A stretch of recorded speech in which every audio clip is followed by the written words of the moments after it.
Polypacks. Now we got a mail day video. I haven't done one of these in a while.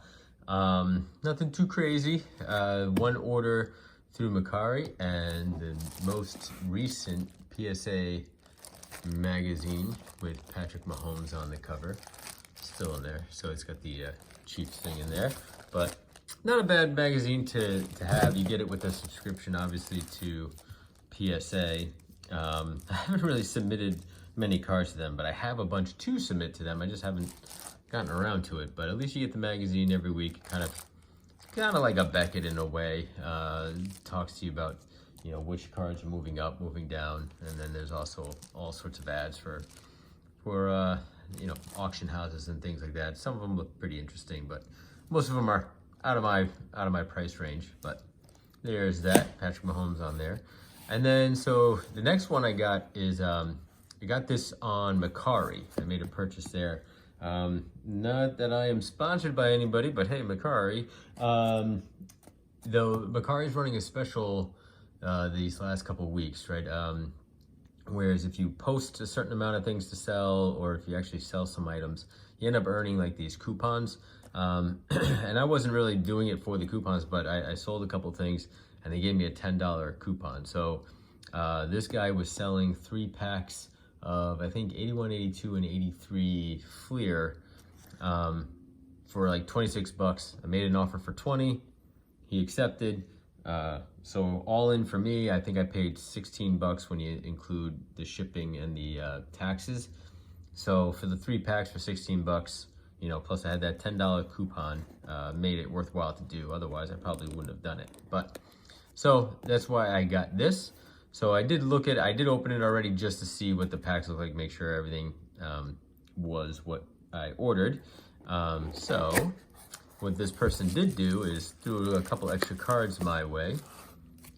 Some old, you know, you got a Kirby Puckett Checklist Collector's Choice, Roger Clemens, you get an 82 Donruss Jim Rice, and a Diamond Kings of Dwight Evans. So it's always fun to get a little extra cards in there. So nice of them to do that. So these are 3 wax packs, right? You get your, I don't know exactly which one's 81. I think, well, this is obviously 83, right? All right, there you go, 82, and this must be the 81. So a couple things before I open it up, right? I'm not a professional, you know, I'm not BBC or whatever it is, or BBCE. You know, I'm not an authority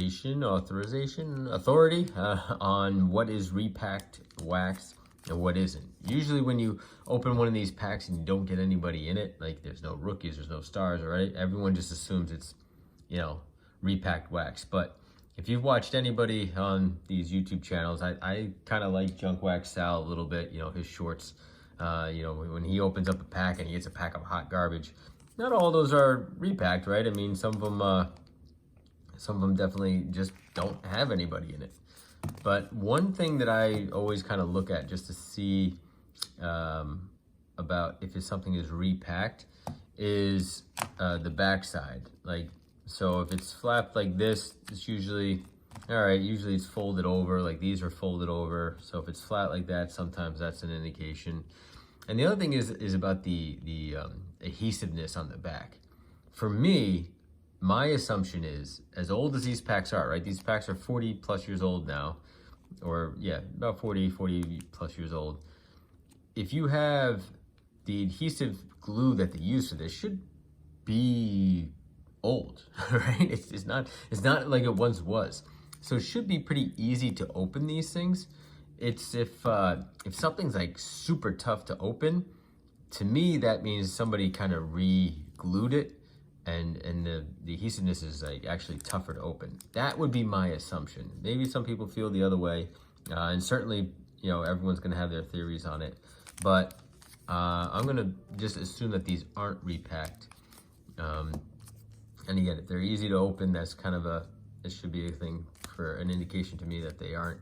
Also look at the edges. Like sometimes if something's been open and closed over and over and over again, it'll be worn out, but these don't look too worn out on the edges. Like that corner does just a little bit, but that also could just be how it was stacked in the box. And you never know how these things were conditioned as well. So let me start with I'll start with the 81 Fleer. 17 cards with the bubble gum. All right, we know that there's no big rookies here. Fernando Valenzuela, maybe Tim Raines, but looking for the error cards. So let's open this one up first.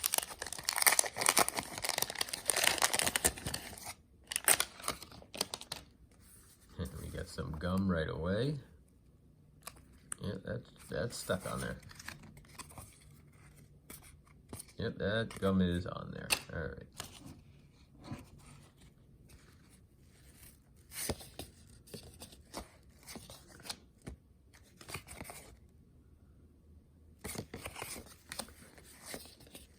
Bobby Mercer.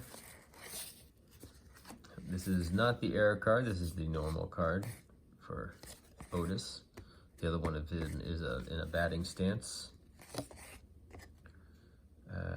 The checklist here. This one looks like the normal check or the corrected checklist. So these are all the corrected cards, I believe.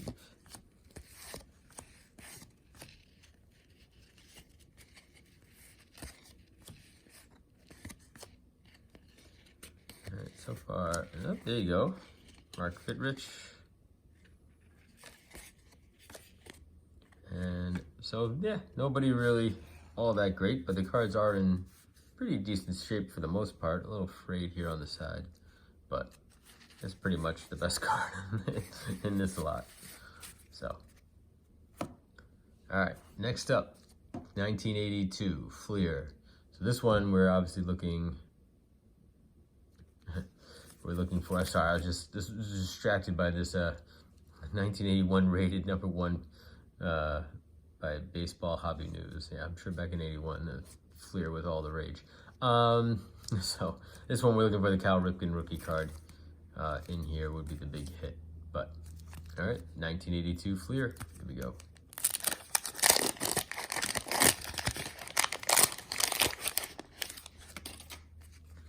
There we get the Philly sticker.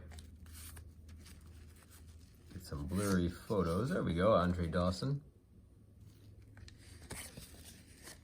Watson. Yeah, these photos really aren't that clear at all. Considering what I know they were trying to do, but geez, they could have gotten some better pictures. Here you go. Pete Falcone holding his own card, signing it.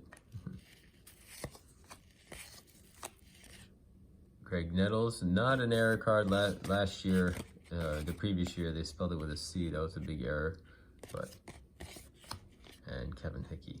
So got Andre Dawson. So out of that one. So that's pretty good. All right, last up will be the 1983 Fleer.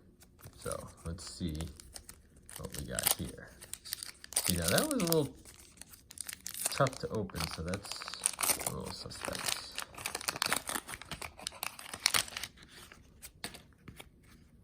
Get the Oakland A's sticker.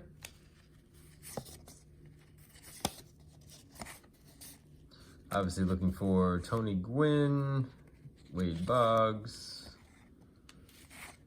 maybe Ryan Sandberg. Those are the big rookies here.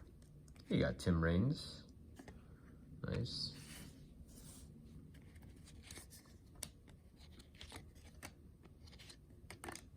Fergie Jenkins towards the end of his career. Nice long career he had.